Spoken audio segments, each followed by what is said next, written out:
So, this week is a little bit different in that you have to address two chapters, and I've put them together because one of the chapters addresses children with intellectual disabilities.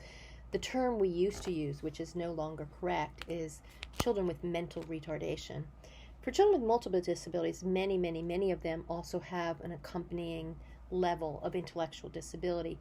But as the term describes, they have multiple disabilities. So um, they might have a visual impairment and intellectual disability, or they might have a hearing impairment and autism. So these are children with multiple disabilities.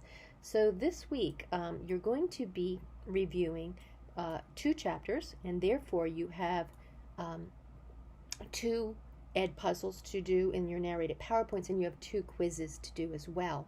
Check to see if you have a synchronous session this week. You also have to listen to a podcast.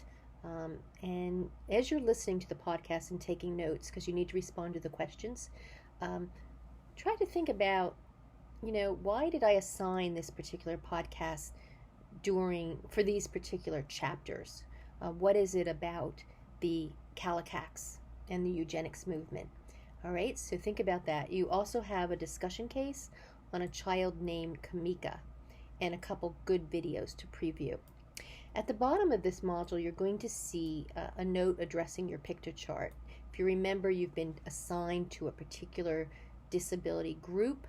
Your job is to develop a Piktochart, which is like a poster. It's a multimedia poster, so make sure you look at the rubric that